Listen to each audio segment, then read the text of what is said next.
Chers amis du PP, si vous êtes aussi amis du potager de Lunas, Jean-Pierre Roblin, passez votre chemin. Ce qui suit, ce sont des réponses que j'ai faites courant décembre à quelques questions concernant le BRF et les broyats, que dans une sorte de dialogue par vidéo interposée, j'avais engagé avec Jean-Pierre.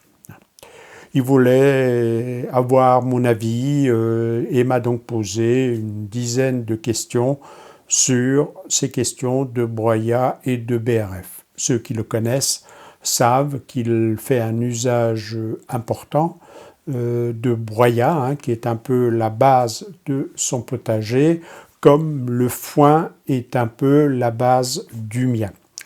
Donc, si vous connaissez, sautez, il n'y a rien de neuf.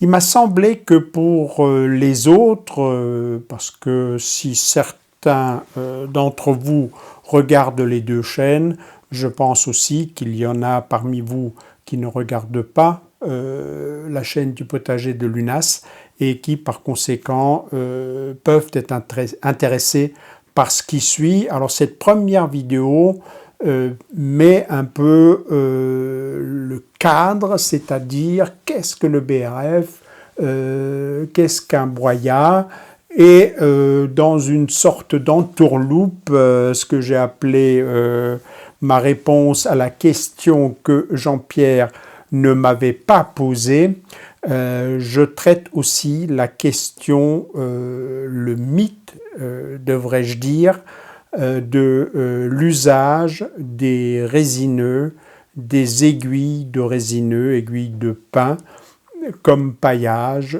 En France, c'est répandu une sorte de pensée unique, comme de temps en temps les réseaux sociaux savent en générer, comme quoi cela serait rédhibitoire parce que cela acidifierait.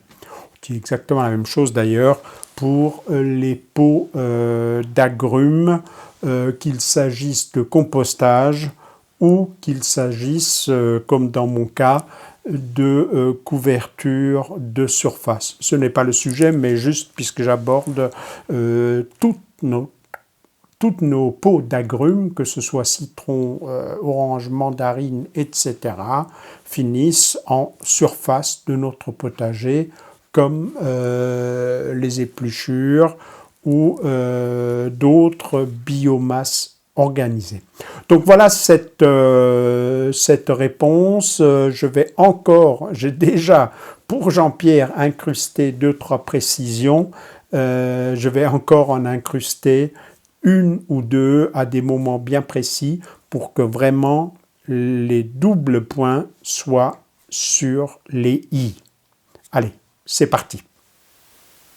Bonjour Jean-Pierre, donc je vais essayer de répondre à tes différentes questions, pas toutes en une fois, c'est pour ça que les conditions d'éclairage, etc., vont changer au fil du temps. Aujourd'hui dimanche, il bourrine dehors, il faut que j'aille promener le chien malgré tout, mais commençons par le début. J'insiste sur un mot que tu as utilisé, mon avis. Je vais donner, comme je le fais volontiers, même quand ça dérape en coup de gueule, je ne donne que des avis, c'est-à-dire ce que je pense en fonction à la fois de mes connaissances, on va dire théoriques, biologie, écologie, agronomie, pédologie, etc., confrontées de façon permanente à ma pratique et l'expérience dans mon potager qui, s'il n'est pas basé sur le broyat sous forme de BRF, et j'aurai l'occasion d'y revenir dans une des questions ultérieures sur la raison qui explique cela.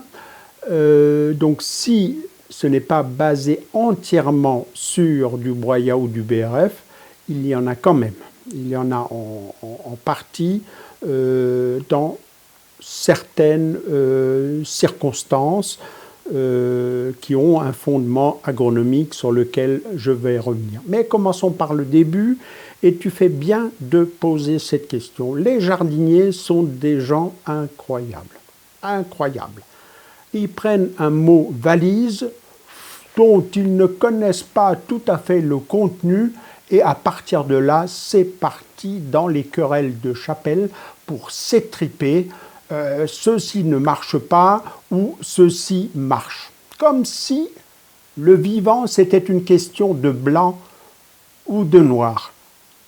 Je répète ma phrase célèbre, je pense, la réalité est généralement plus complexe et elle est grise, grise claire, grise moyen, grise sombre, gris presque noir, gris presque blanc, etc.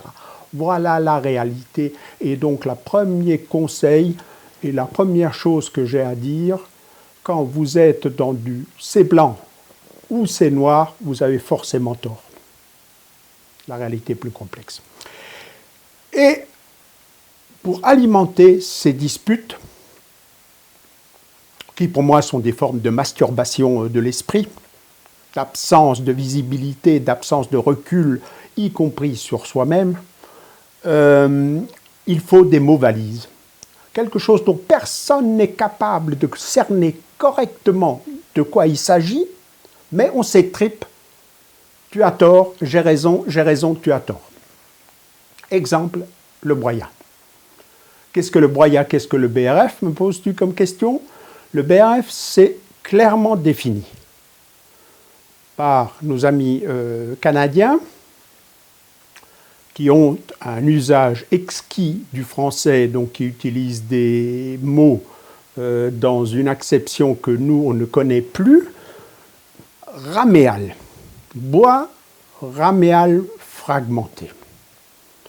C'est donc du bois de rameau. Un rameau, c'est quoi? C'est une tige d'arbre qui n'est pas encore trop épaisse, sinon on l'appelle une branche.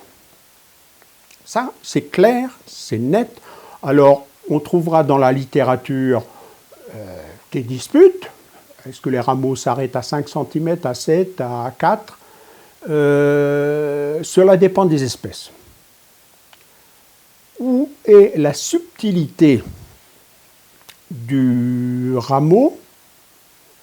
Il faut revenir au fondamental de l'arbre. Un arbre, c'est quoi? Un arbre tel que, ouvrez les yeux sur une forêt, là, elle est juste là devant moi.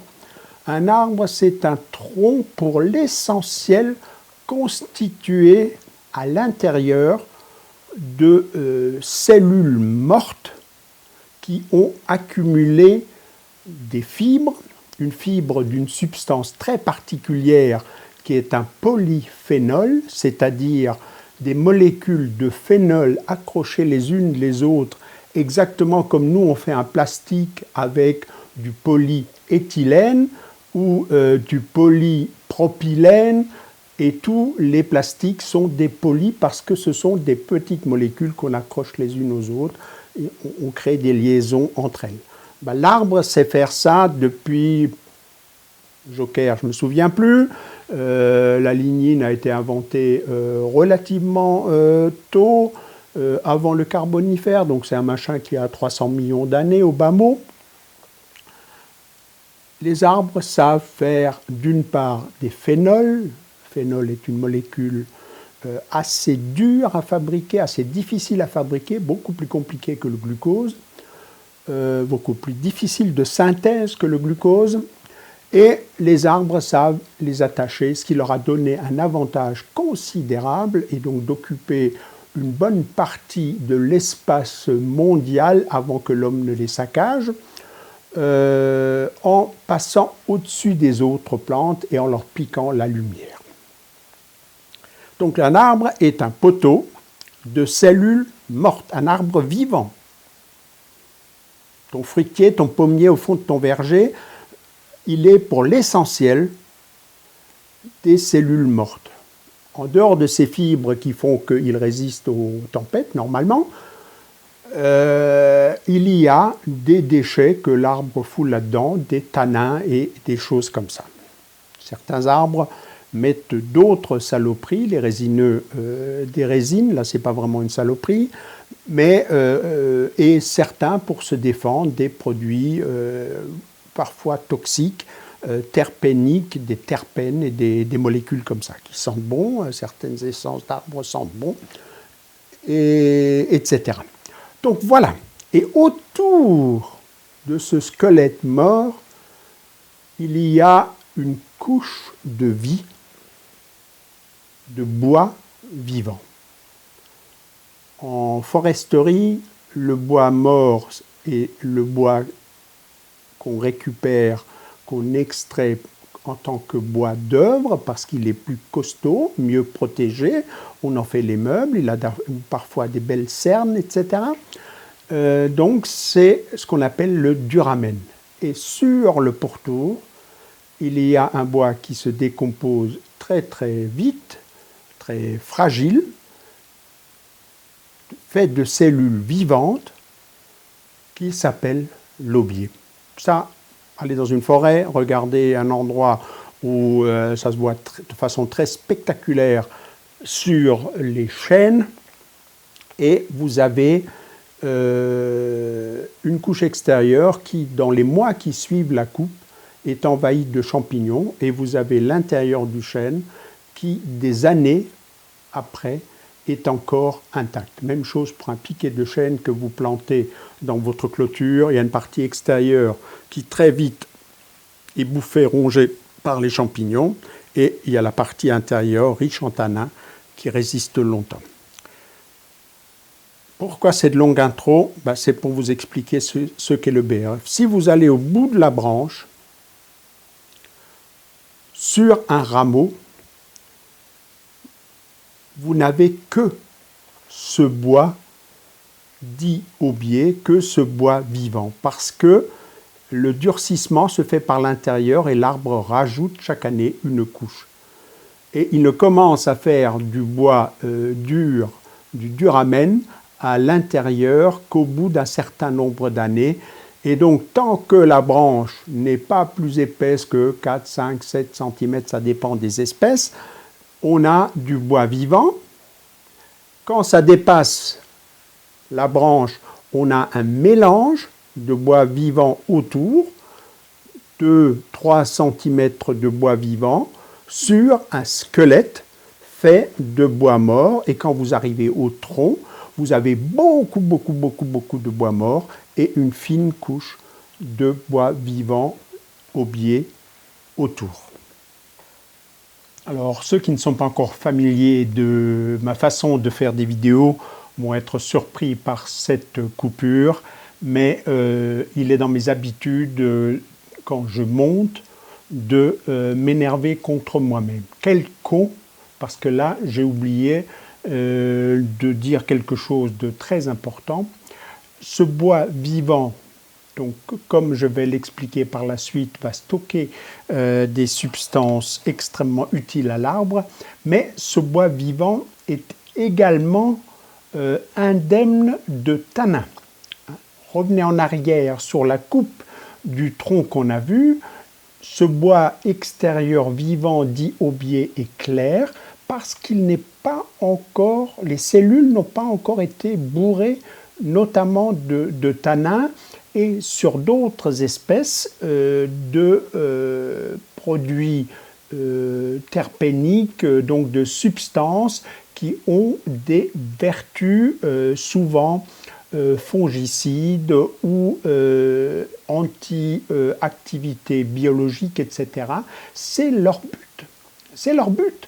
L'arbre non seulement construit un poteau pour mettre la vie autour, mais ce poteau est souvent, pas toujours, mais souvent déjà traité contre les champignons, contre un certain nombre de parasites d'insectes, etc., qui pourraient avoir l'idée de venir ronger cette structure. Donc l'arbre fout là-dedans un certain nombre de molécules dont on va dire qu'elles bloquent, ralentissent, freinent le vivant. Tanins, terpènes et autres substances. Donc au niveau du raméo, du bois vivant n'est pas encore traité par l'arbre pour le protéger de tout ce qui veut bouffer cette lignine. On verra que par la suite, c'est extrêmement important, d'où ce petit rajout au montage. Alors pourquoi est-ce que c'est important de distinguer ça? Tout simplement parce que à l'automne, il y a encore quelques arbres chez moi là qui sont en train de perdre leurs feuilles. Les feuilles se décolorent, l'arbre rapatrie des sucres, des minéraux, des acides aminés, etc. Donc des molécules rares pour lui, et les stocke dans tout ce bois vivant, y compris sous terre, dans les racines, etc., le long du tronc et dans les rameaux. Donc ce bois-là, si vous le coupez à la scie, vous dites c'est du bois, mais en fait, comprenez bien que si vous coupez ça à l'automne, une fois que les feuilles sont tombées, ou en hiver, quand les feuilles sont tombées, c'est une éponge gavée de toutes les substances dont l'arbre a besoin pour faire des bourgeons au printemps, puisqu'il réussit une prouesse que très peu d'entre nous seraient capables de faire, c'est de faire des feuilles alors qu'il n'a pas de feuilles. Pour faire de la biomasse, normalement, il faut faire de la photosynthèse. Cette photosynthèse donne des molécules, glucose, etc., avec lesquelles une plante qui a déjà une feuille fait une deuxième feuille, fait une troisième feuille, et ça va de plus en plus vite. Donc quand vous semez une salade, vous avez 2 toutes petites feuilles qui sortent, et pendant 3 semaines, il ne se passe rien. Parce que ces 2 petites feuilles, pendant ces 3 semaines, font très peu de photosynthèse, elles sont rikiki. Et elles construisent des racines, et puis au bout d'un certain temps, tout à coup, apparaissent les 2 vraies feuilles, encore toutes petites, mais déjà un peu plus grandes. Donc le phénomène s'accélère. Encore 2-3 semaines, et vous avez encore des feuilles qui commencent à être sérieusement beaucoup plus grandes, et ça va de plus en plus vite, et tout à coup, votre salade, au bout de 3 mois, va paumer parce qu'elle a fait beaucoup de biomasse.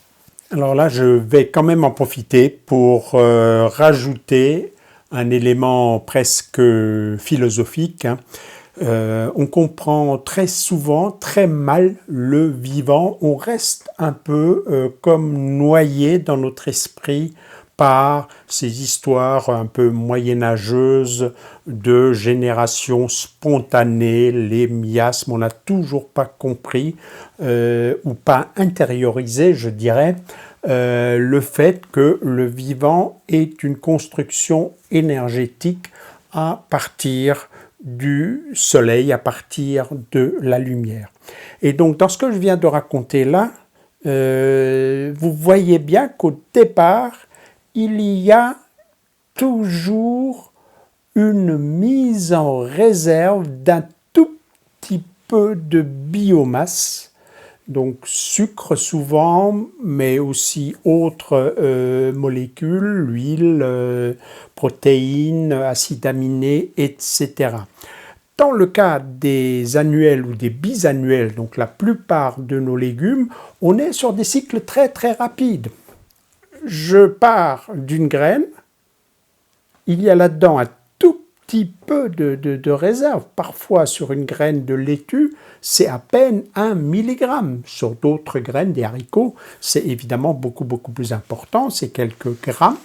Avec cette biomasse, l'embryon va déployer ses premières feuilles, donc priorité aux capteurs solaires et, soit dit en passant, aux racines pour s'ancrer, trouver de l'eau, trouver des minéraux. Donc les capteurs solaires pour trouver l'énergie, les racines pour trouver eau, minéraux absolument indispensables. Dans le cas des ligneux, on est sur une sorte de vieux capitalisme bourgeois qui consiste à gratter, accumuler, accumuler, accumuler, accumuler. Et on est donc sur des cycles qui, pour les capteurs solaires, vont d'une année sur l'autre à travers ce bois vivant qu'on a appelé l'aubier. Donc l'arbre va essayer de déployer le maximum de feuilles très vite. En général, après sa poussée printanière, observez bien, les arbres ne grandissent plus tellement au niveau branches, feuilles, etc. Ça, c'est vraiment dans les premières semaines après le débourrement. Ensuite, c'est le tronc qui va grossir, mais ça ne se voit pas. Vous ne le voyez que sur des schémas ou si vous promenez dans une forêt et si on a tronçonné un arbre, vous voyez ces fameuses cernes de l'arbre qui représentent l'épaisseur de bois qu'il a rajouté en une année. Donc, à partir des réserves dans le BRF, enfin dans l'équivalent de ce qui peut devenir le BRF, dans l'aubier, très vite, les capteurs solaires sont en place et on fait de la biomasse ligneuse, on rajoute un anneau chaque année. Mais on part toujours au départ d'une petite réserve, d'un petit coup de pouce l'année précédente dans le cas des plantes pérennes ou de la génération précédente dans le cas des plantes annuelles ou bisannuelles. Et si vous voulez bien comprendre votre potager, comprendre les arbres, comprendre les mécanismes à l'œuvre et ne pas vous laisser entraîner dans des mythologies, il faut bien comprendre cette base, je dirais presque écologique, fondamentale que partagent tous les êtres vivants. Chez les animaux, ça prend d'autres tournures, œufs, ou chez les mammifères, c'est la maman qui nourrit l'embryon jusqu'à ce qu'il soit viable. Mais le principe est le même, il faut au départ nourrir quelque chose qui ensuite va voler de ses propres ailes, s'il s'agit donc des œufs, des poules, etc. Voilà. Je voulais rajouter ça pour que vraiment vous ayez une vision complète des phénomènes biologiques qui sont en jeu. L'arbre n'a pas ce temps à perdre. L'arbre, une fois que les températures sont bonnes, il débourre, donc ces bourgeons vont essayer très vite de faire des feuilles pour avoir les capteurs solaires sur une saison qui, lorsque nos arbres à nous se sont adaptés à leur environnement, cette saison était courte. Aujourd'hui, on peut se poser la question et nos arbres sont en grande détresse parce que cette saison est beaucoup trop longue.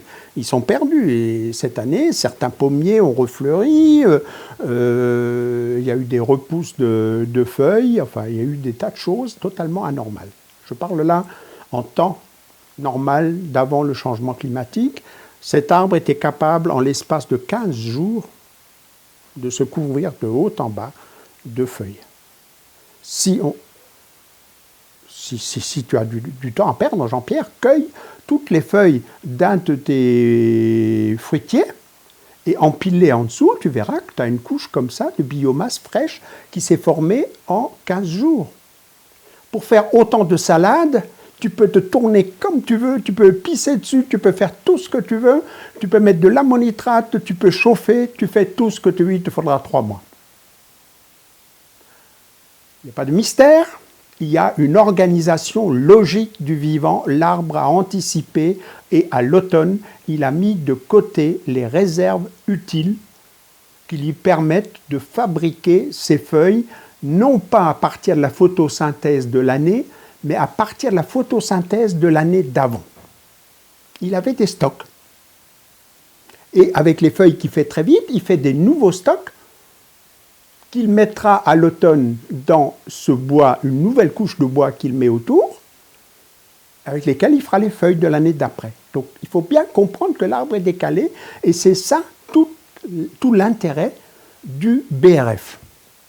Bois raméal, donc bois issu de rameaux, sous-entendu fait à 100% d'aubier, de bois fait avec des cellules vivantes qui servent d'éponge à tous ces nutriments que l'arbre doit mettre de côté et fragmenter, tout simplement parce qu'on le hache pour accélérer sa décomposition.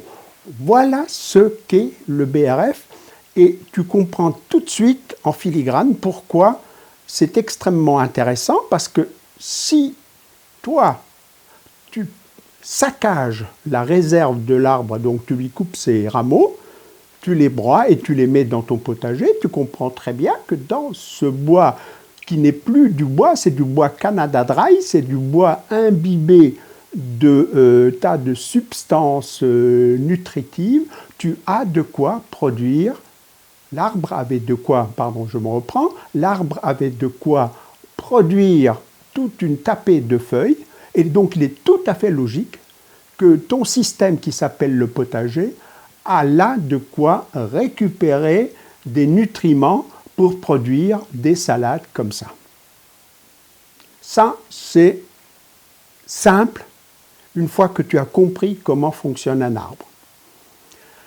Ta question n'était pas celle-là, mais ça me paraît tout à fait essentiel qu'on parte, parce qu'il y a toute une mystification autour du BRF. Donc, tu poses plus loin la question sur la mode, donc j'y reviendrai. Voilà pour le BRF, et tu poses la question, mais BRF et broyat. Et alors là, broyat, ben voilà, on est reparti sur les mots valises dont personne ne pourra te dire ce que c'est. Il y a comme ça, dans l'esprit des jardiniers, à la recherche de recettes miracles, des mots valises. C'est quoi? C'est la valise du bonimenteur qui, ne disant pas ce qu'il y a dans le sachet surprise, te le vend 10 €. Et tu ne sais pas si tu as un truc en plastique qui vaut 25 cents ou si là-dedans, tu as quelque chose de merveilleux. Il faut y croire. Quand tu achètes le sachet surprise, tu crois et en général, tu es déçu. Donc, broyat est un mot valise comme les humus, comme les terres végétales, comme tout un ensemble de choses qui ne sont pas définies à rigueur. Broyat, c'est quoi? Broyat, ça veut dire que c'est quelque chose qu'on a broyé.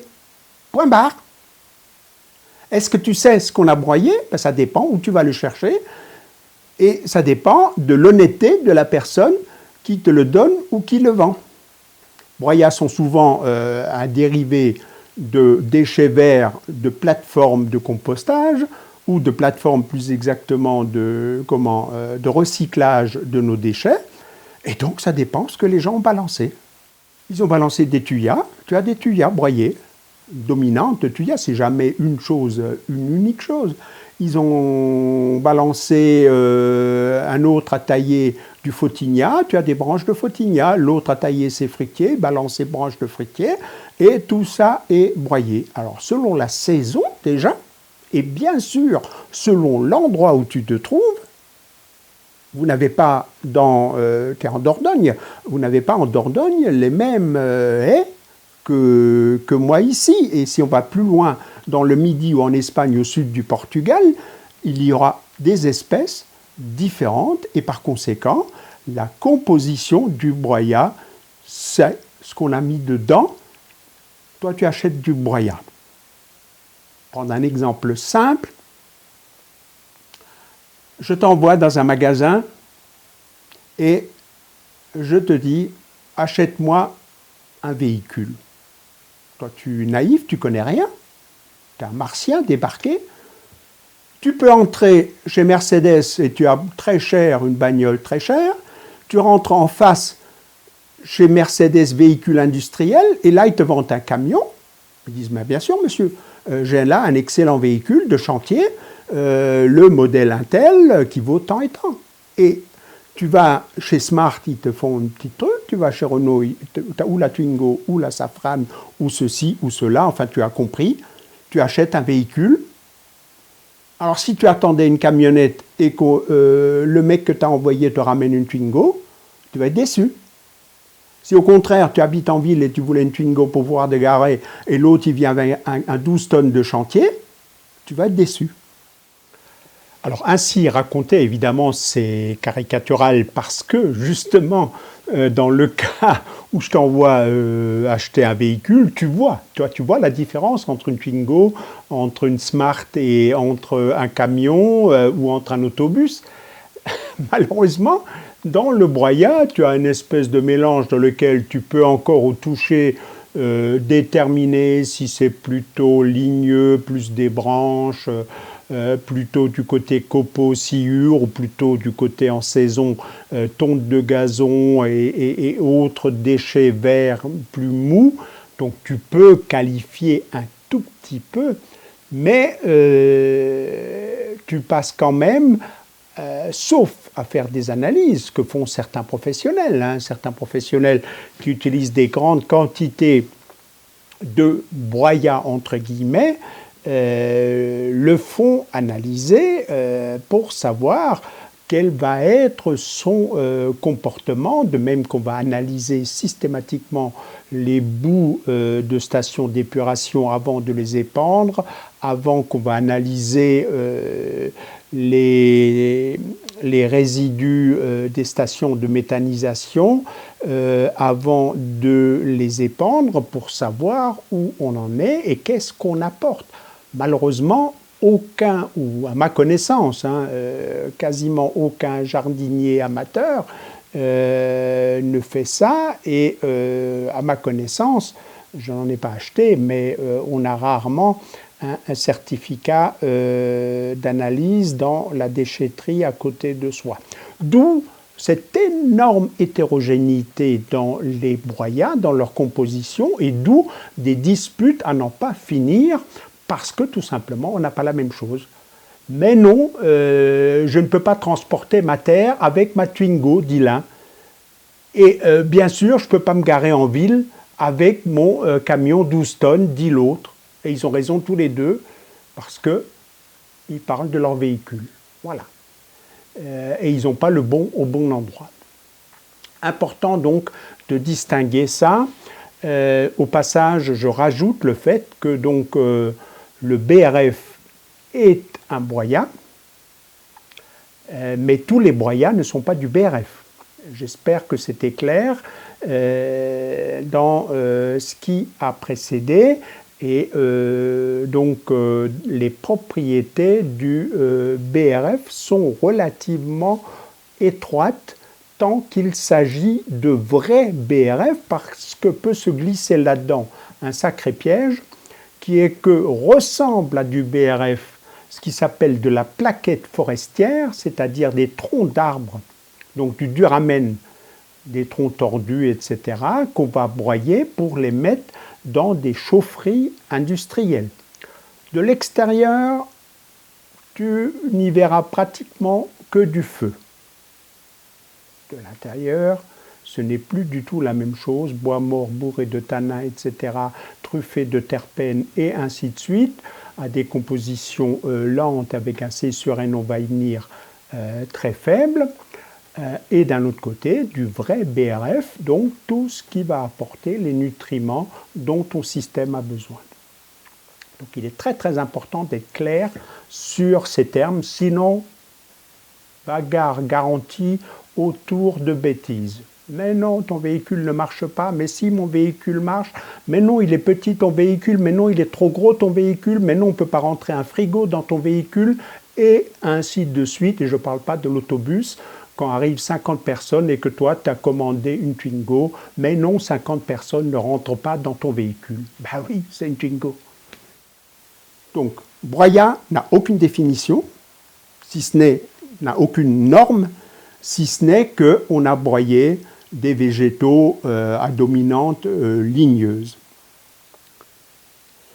Bon, on aurait pu croire que c'était fini, mais ce n'est pas fini parce que cette affaire-là, quand on veut poser les bases scientifiques, c'est un tout petit peu plus compliqué.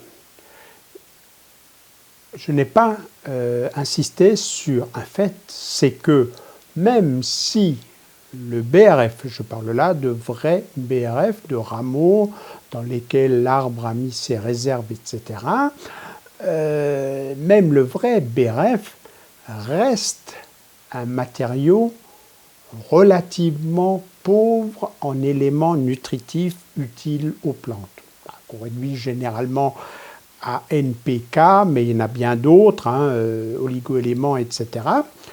Donc, ne pas se faire d'illusions et ne pas se laisser embarquer par des mythologies. Les résultats d'analyse sont tout à fait publics, connus, vous en trouverez autant que vous voulez sur Internet, juste ne vous trompez pas d'unité.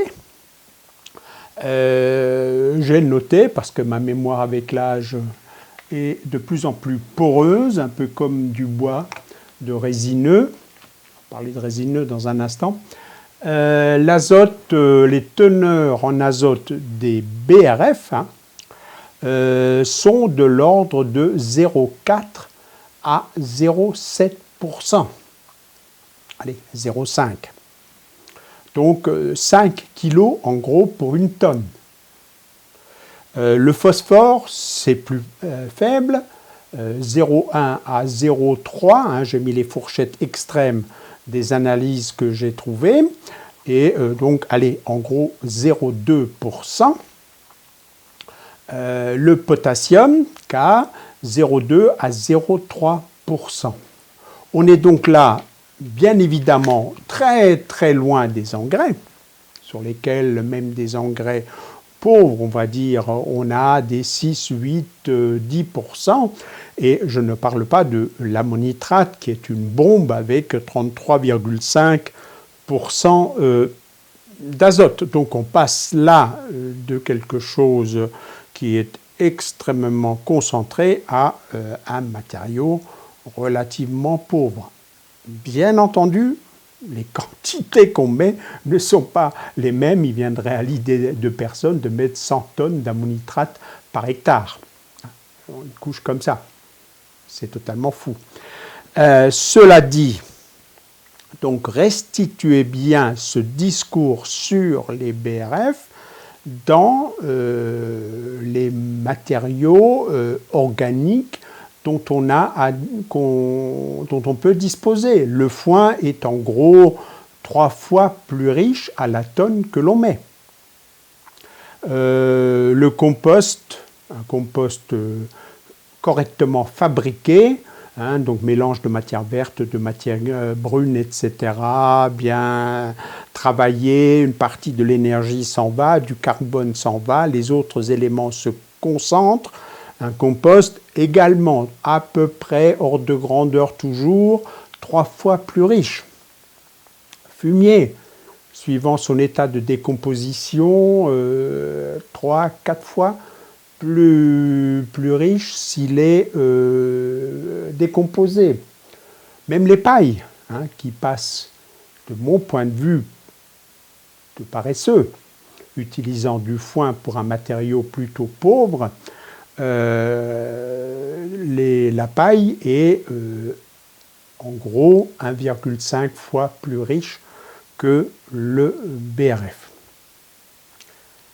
Mais, comme toujours, poussons les raisonnements jusqu'au bout. Donc ces teneurs ainsi exprimées en pourcentage ne sont pas l'alpha et oméga du raisonnement. Il suffit d'apporter d'énormes quantités. Je prends toujours comme exemple un voleur il a le choix entre voler le portefeuille d'un riche personnage qui passe par là et d'avoir 10 000 euros en cash d'un coup, et je ne parle pas du Parlement européen où il peut carrément se retrouver avec des millions d'euros, ou il peut prendre tout plein de petits porte-monnaies plus faciles à piquer à des enfants. Il va piquer 10 000 portefeuilles dans lesquels il y a 5 euros et il a 50 000 euros. Donc il faut toujours voir et la teneur et la quantité. Donc avec des grosses quantités de BRF, relativement pauvres, beaucoup plus pauvres que le foin, on peut néanmoins obtenir un effet fertilisant tout à fait conséquent. Voilà, mais c'est un matériau, même quand il s'agit de vrais BRF, relativement peu pourvu en éléments minéraux. Parce que en fait, l'arbre a mis là-dedans, je l'ai évoqué, revenez en arrière, des sucres par exemple, qui sont de l'énergie, mais le sucre c'est carbone, hydrogène, oxygène, et que ça. Pas de potassium, pas de phosphore, pas de magnésium, pas d'azote. Il met peu de protéines en réserve et donc on reste avec un matériau pauvre en éléments fertilisants tels que le veut le jardinier, riche en énergie.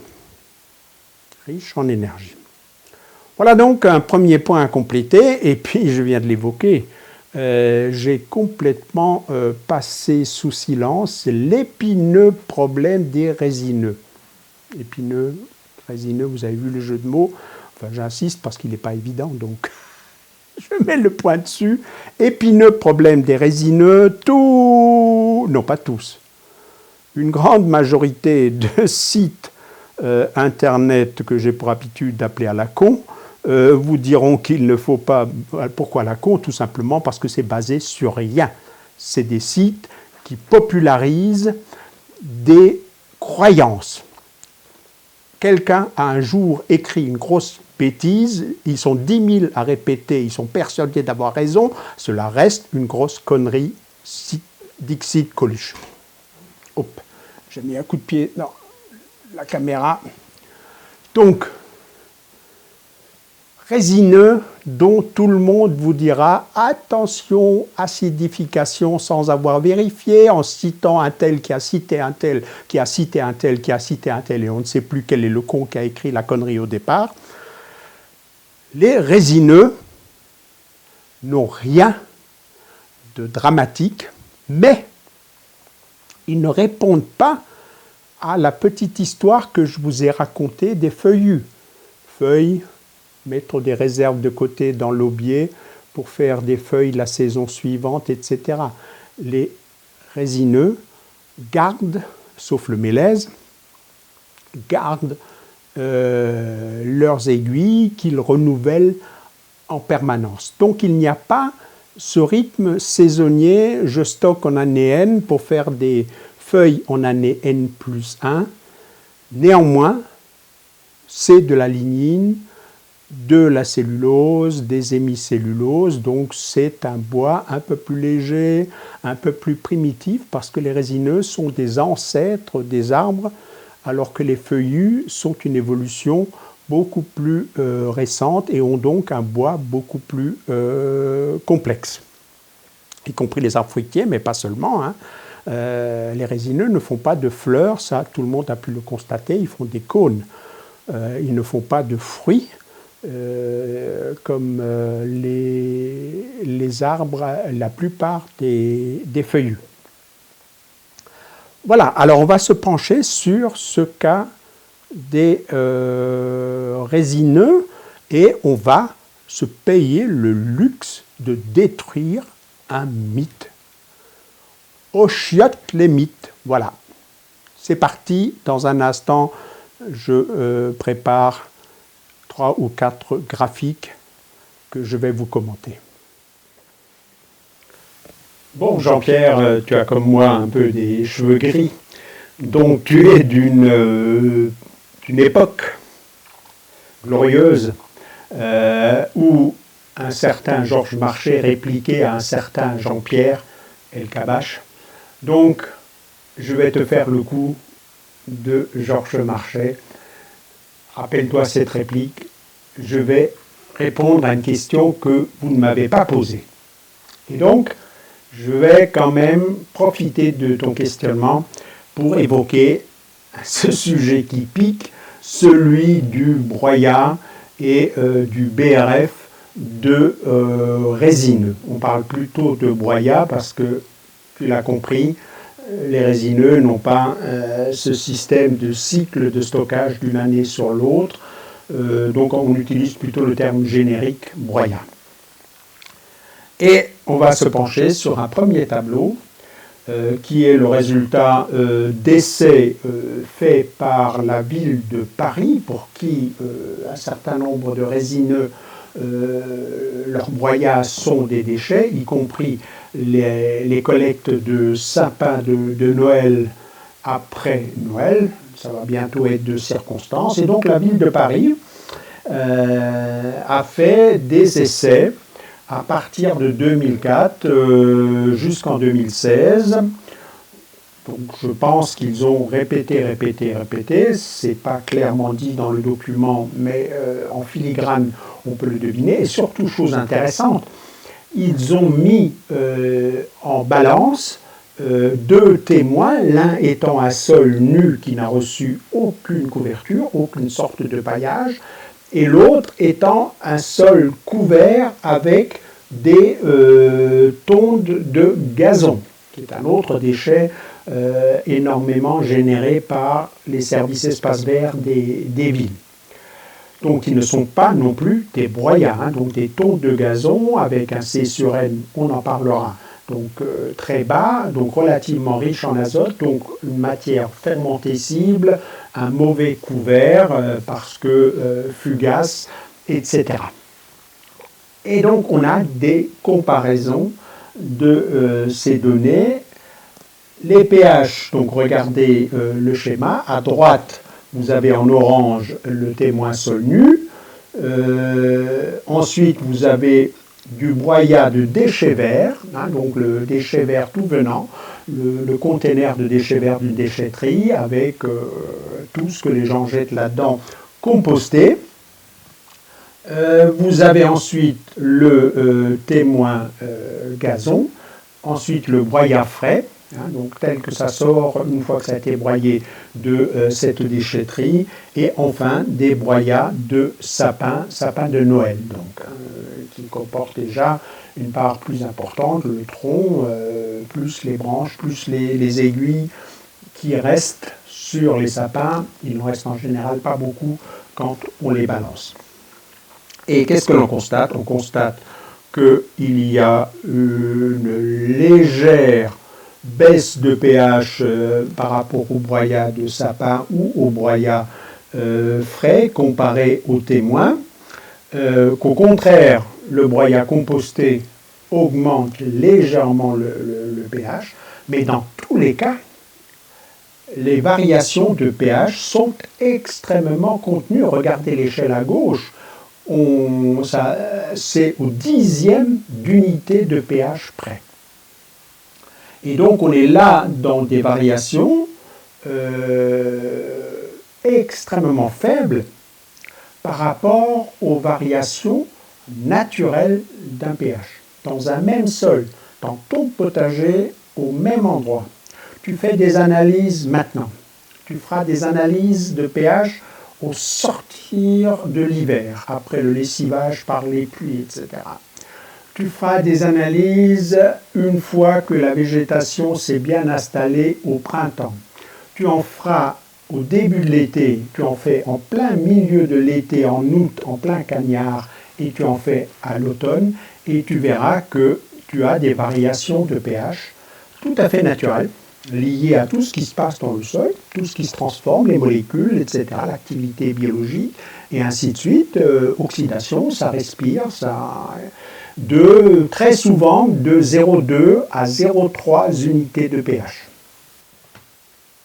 Pour illustrer cette histoire de multiples réactions qui font varier le pH, je vais juste donner un exemple qui est particulièrement frappant c'est l'introduction d'urée dans le sol. On va prendre le cas le plus simple, l'urine, qui renferme je ne sais plus combien, 1% ou 0x% d'urée. La solution d'urée, donc de l'urée diluée dans l'eau, est à peu près neutre, et heureusement, parce que sinon, si c'était acide, ça nous piquerait. Hein. Cette urée, très vite dans le sol, donc neutre, va se transformer en ion ammonium. L'ion ammonium, c'est l'ion de la solution d'ammoniac. Donc on part en basique. Et à proximité des granules d'urée, lorsqu'on utilise l'urée sous forme de granules, c'est un engrais, hein, on a très vite des pH très élevés, 9 voire plus. Dans les jours qui suivent, ou les semaines, ça dépend des températures, etc., des bactéries vont transformer ces ions ammonium en ions nitrate, et l'ion nitrate NO3- n'est rien d'autre que l'ion de l'acide nitrique. Et donc on part dans un processus d'acidification. Donc c'est juste une chaîne de réaction naturelle, tu pisses dans ton potager, et voilà, neutre, ça devient basique à cet endroit-là, et par la suite, ça devient plus acide que ça ne l'était, et puis ça va s'équilibrer, parce que ce nitrate ne va pas rester là, les légumes vont l'absorber, ou les légumes ou les mauvaises herbes, et il va disparaître, et on revient à la neutralité. Voilà, juste un exemple pour dire pour combien un pH d'un sol varie, et tu imagines qu'il y a comme ça des centaines, des milliers de réactions qui vont dans tous les sens. Phosphate, phosphore, acide phosphorique, absorbé par les plantes, etc., etc. C'est sans fin. Donc il y a des variations naturelles dont nos légumes s'en foutent, mais royalement. Donc il ne faut pas être plus royaliste que le roi et penser qu'une baisse là de 0,14 unités de pH a une quelconque signification. Ce n'est pas parce qu'on mesure une différence que cette différence a une conséquence importante, grave, significative dans nos potagers. En gros, l'été, il fera 27 degrés ou il fera 29 degrés, tu peux bien mesurer une petite différence. Est-ce que ça va se traduire par quelque chose dans ton potager? En général, non. Variation de pH naturelle selon le socle, les roches-mères que nous avons. Je vais à gauche ici, je tombe sur un socle de grès des Vosges avec des sols extrêmement acides, des pH de l'ordre de 5,5. Chez moi, ici en bas, dans la prairie, avant que ce soit un potager, c'est de 5,9. 8 ans après, à force d'apporter du foin, le pH est de 6,7. Et si je vais à droite, ici de 2 km, sur des collines calcaires au-dessus du vignoble de Rosheim, j'ai sans doute des pH alcalins de plus de 7. Et là, à Paris, vous voyez que c'est même très alcalin, puisque le sol nu est aux environs de 7,8, 7,9, ce qui est plus que 7. Donc ce sont des sols calcaires, un calcaire actif, riche en calcium, avec des pH élevés. Et dans tout ça, qu'est-ce qui se passe? Eh bien, les légumes poussent. Si je vais là-bas, ça pousse. Si je vais là-bas, ça pousse. Si je vais ici, ça pousse. Il ne faut donc pas dramatiser cette question de variation de pH. Même s'il y a telle plante qui préfère un pH plutôt acide, telle autre plante, c'est plus rare, hein. Un pH éventuellement alcalin. Il y a quelques plantes sauvages qui sont adaptées à des sols calcaires. Mais en général, la plupart de nos légumes sont très à l'aise dans une gamme de pH qui se situe entre 6 et 7. Donc vous voyez que voilà qu'on est à une unité de pH près. Et là, on parle de 0,14. Donc pour moi, non-sujet par excellence, vérifié par ces données.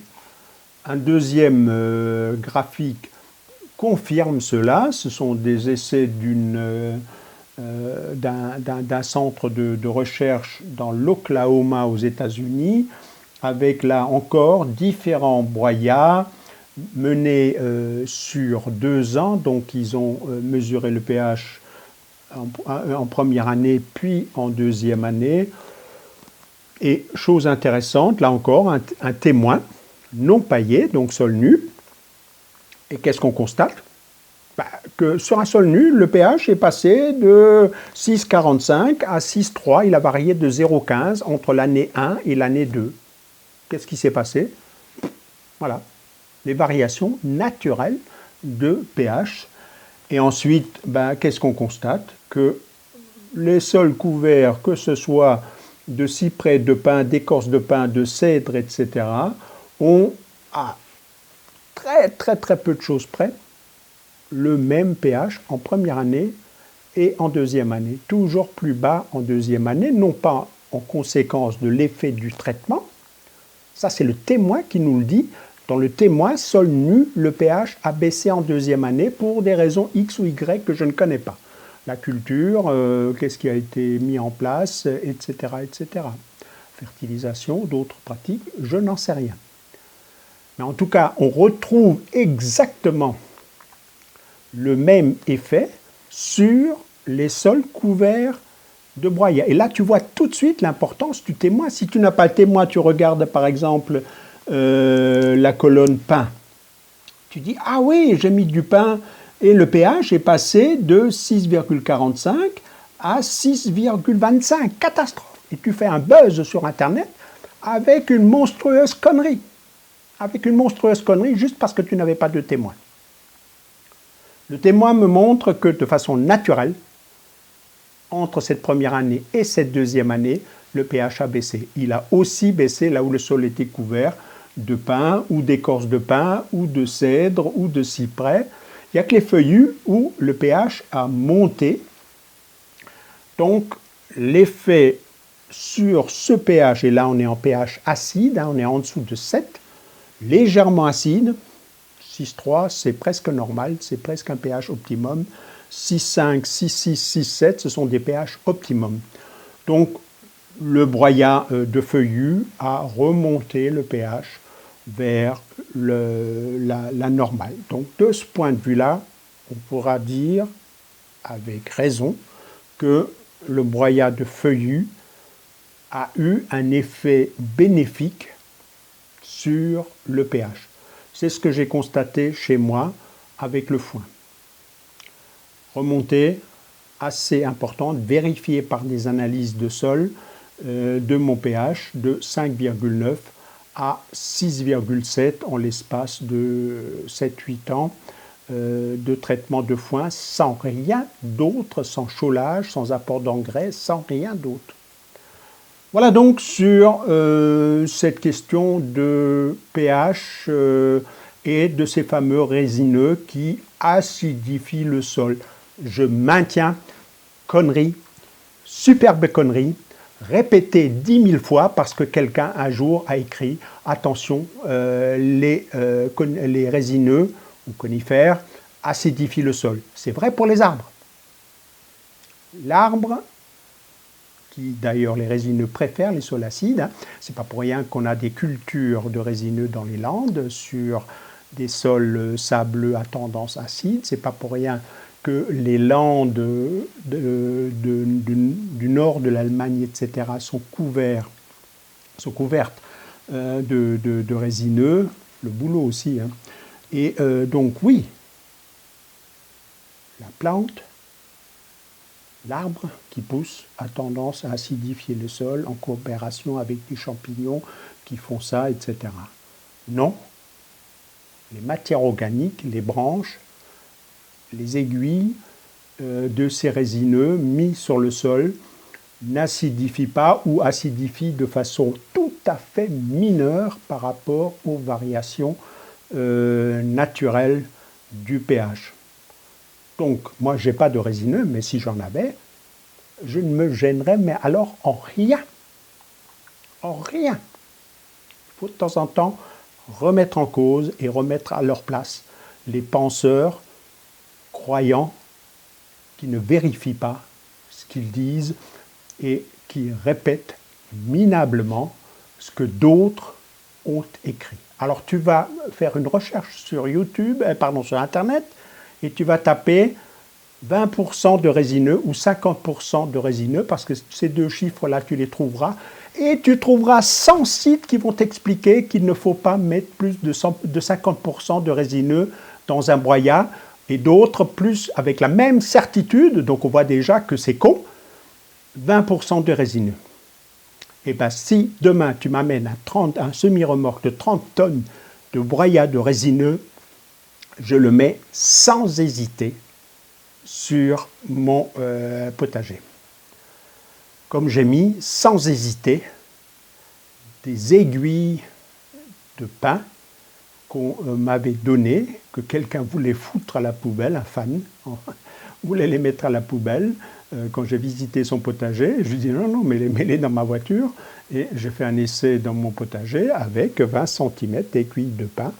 Et tout s'est très bien passé. C'est un matériau que les Américains, fait une recherche sur Internet, que les Américains commercialisent. Comme il y a des rouleaux de foin chez nous, ils ont des rouleaux d'aiguilles de pin pour mulcher leur sol. Et oui, et ça depuis 50 ans. Et oui. Et en France, consanguinité des gourous de toutes sortes, on va te dire « Ah non, pas ça, ça acidifie ».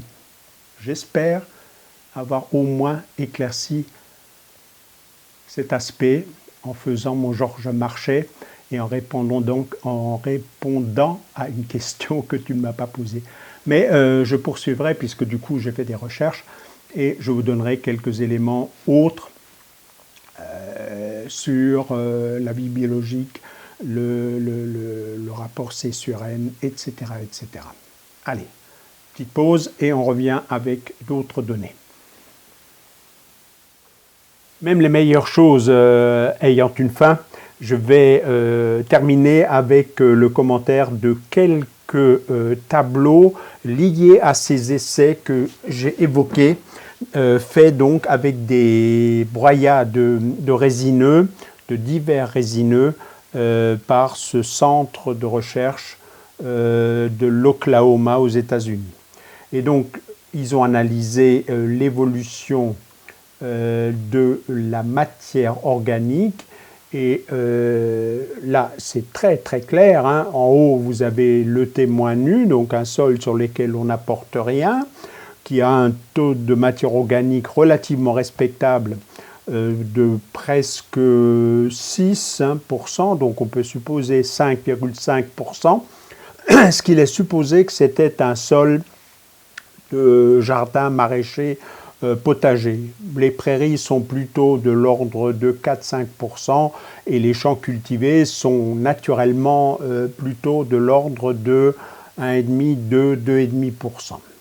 Et donc on voit qu'en dessous, le gazon a contribué à une amélioration du taux de matière organique du sol. Logique, même si le gazon est essentiellement fait de matière fragile qui se décompose très vite, il y a une toute petite part de cette matière organique qui, à travers les organismes du sol, va entrer dans le stock de matière organique de ce sol. Et de façon tout à fait prévisible, les broyats ont contribué à une augmentation considérable des taux de matière organique, pratiquement un doublement. Il me manque à peu près toutes les données, combien d'années après ou combien d'années d'apport, les quantités d'apport, etc. On peut supposer que ces gens ont fait quand même attention et ont fait une comparaison en ayant des parcelles où ils cultivent exactement la même chose, où ils font les mêmes travaux ou non-travaux du sol, et ont apporté des quantités comparables de matière organique pour que ces chiffres aient une signification, mais j'en ai pas la preuve. Je viens de passer des heures à essayer de retrouver l'original de ce document. Je ne l'ai pas trouvé. Donc, première chose, les matières organiques. Deuxième chose, deuxième tableau, c'est le rapport C sur N. Et vu les chiffres que vous voyez en haut, je peux vous garantir qu'il s'agit des rapports C sur N du sol, des matières organiques du sol. On vient de voir que les pourcentages de matières organiques ont augmenté et on peut donc analyser ce pourcentage de matière organique dans le sol. Et ce qui n'est donc pas à comparer avec le C sur N des matières qu'on apporte, qui sont digérées, décomposées. Donc, tout à fait logiquement, le C sur N n'est pas le même une fois que tout ça a été transformé en matière organique stable du sol. Là aussi, tout en haut, témoin gazon, c'est lui qui a l'effet le plus important sur une baisse de ce rapport de C sur N, les trois broyats ayant conduit à une légère baisse du rapport C sur N comparé au témoin nu. Cela s'explique. Ce rapport C sur N, il traduit quoi? Plus il est élevé, et plus, en quelque sorte, la matière organique stable du sol évolue peu et peu transformée. Donc, quand on apporte une nourriture fraîche de type gazon qui est conduit à une explosion du nombre de bactéries, c'est ce qui se passe quand vous mettez un tas de tonnes de gazon, mettez votre main dedans, le lendemain, c'est déjà chaud brûlant, tellement il y a de bactéries qui sont formées en 24 heures.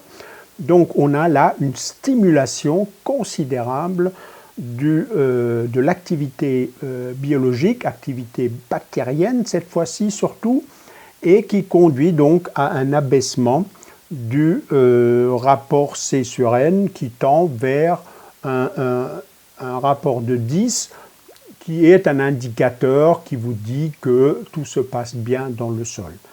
Broyat, un effet beaucoup moins marqué, logique, nourrit beaucoup moins bien les bactéries, nourrit lentement, doucement les champignons, et donc l'activité est beaucoup moins un coup de flash que quand on apporte des tonnes de gazon.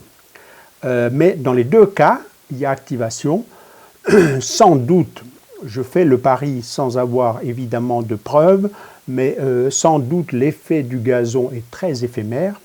Quelques mois plus tard, tout ça a fait pchit parce que les bactéries n'ont plus rien à grailler, les tonnes de gazon ont disparu et donc on revient à la case départ sol nu, alors que les broyats ont une activité qui continue, donc plus douce, moins brutale, qui dure plus longtemps. Qu'est-ce qu'on a encore dans cet essai? Un autre paramètre qu'il faut que je vous explique un tout petit peu, capacité d'échange cationique. Pour faire simple, c'est la taille du frigo dans lequel vous pouvez stocker des éléments nutritifs dans votre sol. Ça s'appelle la capacité d'échange cationique. Cation, c'est les ions positifs, potassium, calcium, magnésium, etc. Et donc, on a là, en gros, la taille de l'éponge que constitue un sol pour les éléments minéraux, ammonium compris, nitrate exclu, qui ne sont pas assez retenus. Et là encore, on ne va pas chipoter avec les unités. On voit quoi? Témoin nu, sol nu, pas d'apport de matière organique et la capacité d'échange cationique est un peu en dessous de 150.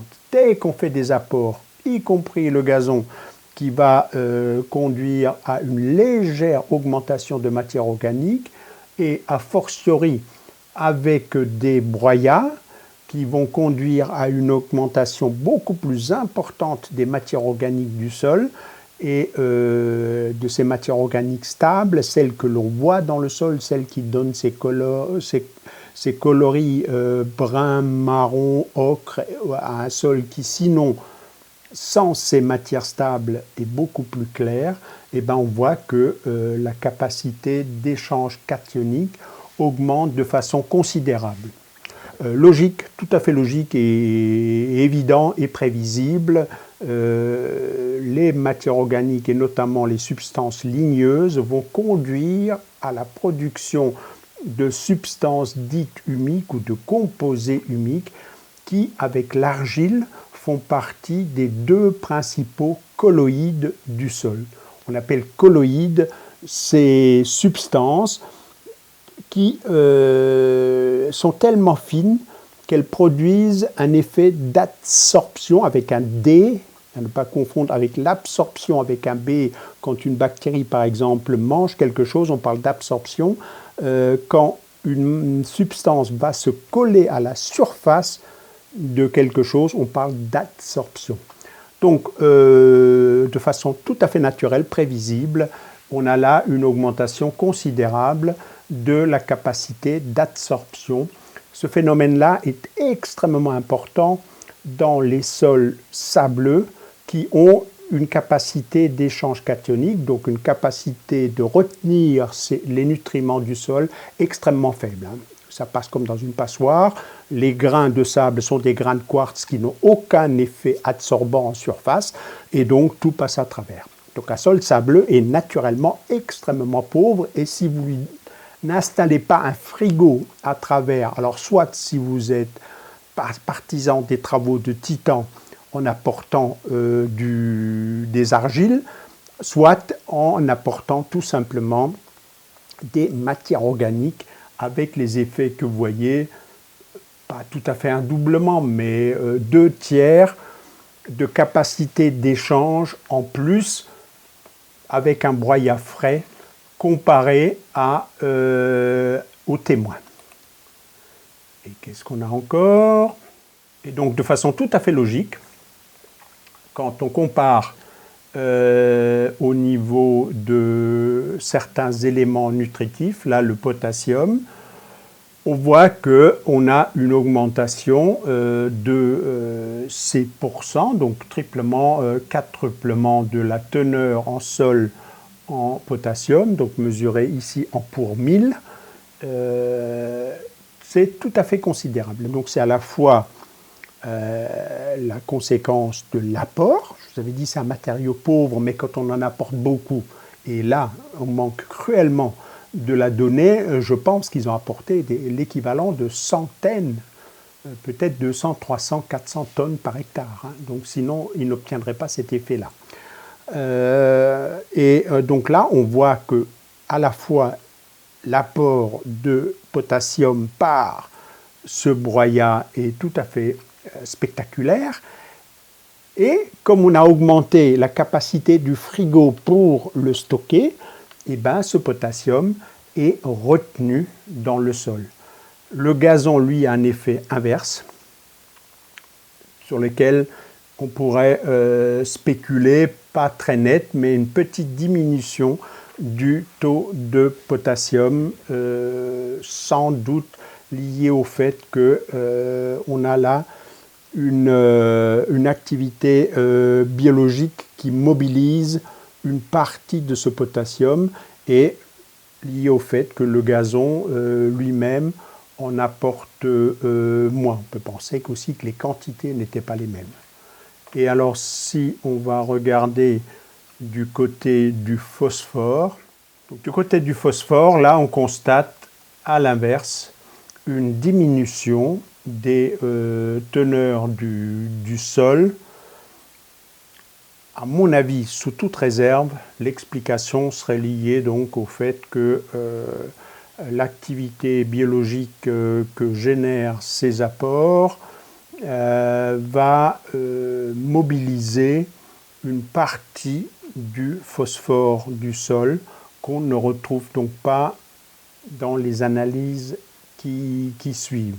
De façon tout à fait étonnante, ces chiffres-là me surprennent beaucoup parce que dans mon potager, j'ai évoqué l'augmentation du pH liée à l'augmentation, aux apports réguliers de grosses quantités de foin, et mes analyses ont au contraire révélé chez moi une très très forte augmentation du taux de phosphore en l'espace de 7 ou 8 ans. Le potassium aussi a augmenté, mais proportionnellement beaucoup moins. Chez moi, le phosphore a explosé.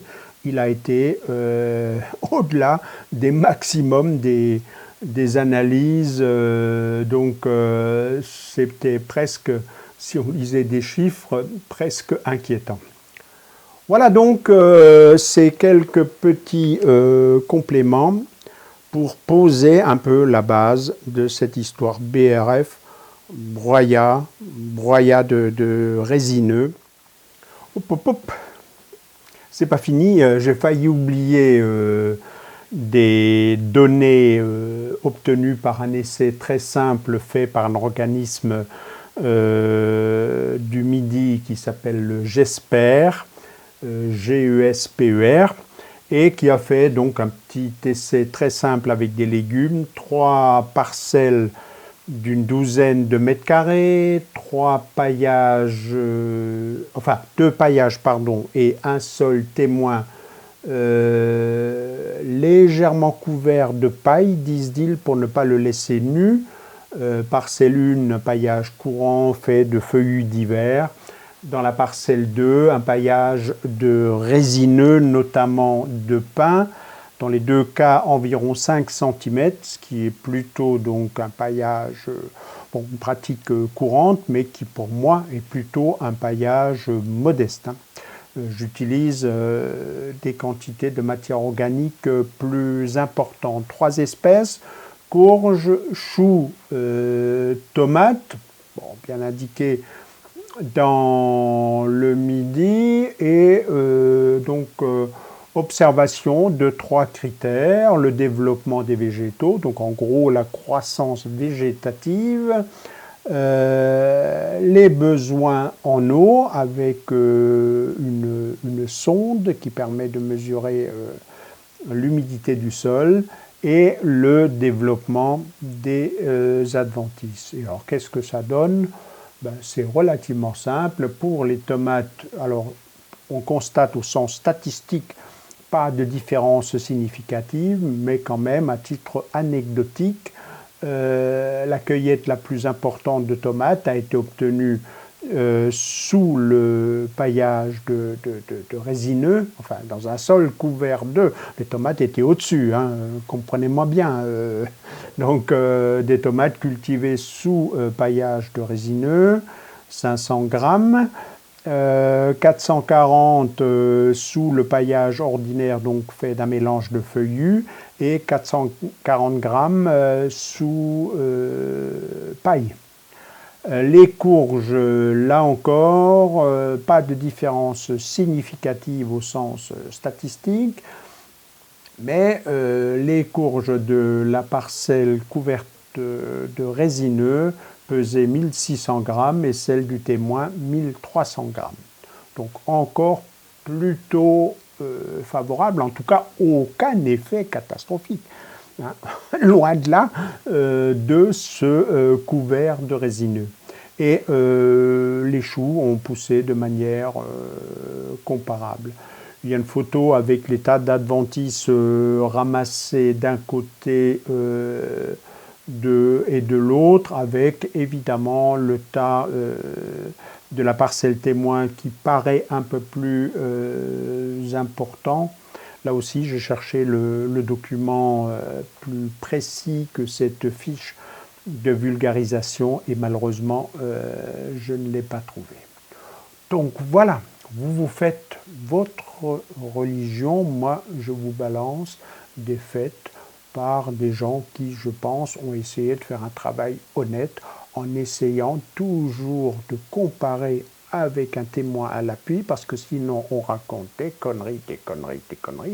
Quand vous regardez quelque chose sur YouTube et que quelqu'un vous montre une grosse comme ça, je parle de sa tomate, s'il n'a pas d'essai, s'il n'a pas de témoin à côté, Ça ne veut rien dire. Conditions favorables, il a pissé, il y a ceci, il y a machin, etc. Aucune signification. Masturbation, frime, tout ce que vous voulez.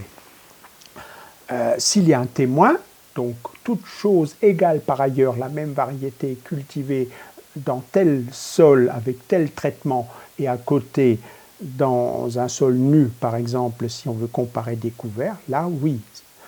Encore que, il faudrait s'assurer que répéter 5 ou 6 ans de suite, le résultat aille toujours dans le même sens, parce que l'année humide, il se peut que là où ça ne soit pas couvert, vous ayez des meilleurs résultats que là où c'est couvert, c'est l'inverse, l'année sèche, etc. Et vous serez bien embêté, parce que quand vous mettez en place vos cultures, vous ne savez pas ce que sera l'année. Donc, qu'est-ce que vous faites? Vous payez pas, vous mettez des résineux, vous n'en mettez pas, machin truc. Donc, c'est que sur le long terme qu'on pourra dire on a plus de chances de réussir avec ceci qu'avec cela, tout en sachant que parfois, ce sera exactement le contraire. Et c'est reparti, la dispute des jardiniers, et moi j'ai raison, et moi j'ai une plus grosse, etc. Et c'est reparti. Parce qu'ils ne comparent pas la même chose la même année, au même endroit. C'est tout. Simple comme bonjour. J'espère que vous aurez retenu que le BRF est une catégorie bien particulière de broyat avec, on va dire, des caractéristiques relativement cernées, même si, bien sûr, entre chaque espèce, on a des variations. Broyat est quelque chose de beaucoup plus confus, avec d'énormes variations possibles des teneurs et des effets que ça peut avoir. Et j'espère que vous avez retenu que ce sont des matériaux qui n'ont rien de miraculeux en soi, que ce sont les apports, les quantités apportées qui vont être un peu la clé de ce qu'on va apporter. Les nutriments et les effets contenus dans ces broyats et ces BRF étant donc essentiellement de la lignine, des celluloses, des hémicelluloses, il y a un long processus de décomposition qui peut être handicapé lorsque on utilise des broyats riches en tanins, en résine, en terpènes, en un certain nombre de molécules qui contrarient le vivant. N'oubliez jamais que les tanins, on les utilisait pour tanner le cuir, donc pour dérober la peau d'un bœuf ou d'une vache à une décomposition par des bactéries essentiellement. Donc c'est vous dire si ces tanins sont efficaces. Ça reste aujourd'hui un antioxydant qui fait que certains vins, certains whiskies ont un certain nombre d'effets positifs, mais je ne fais pas de pub parce qu'évidemment l'alcool est un des pesticides les plus violents en vente libre.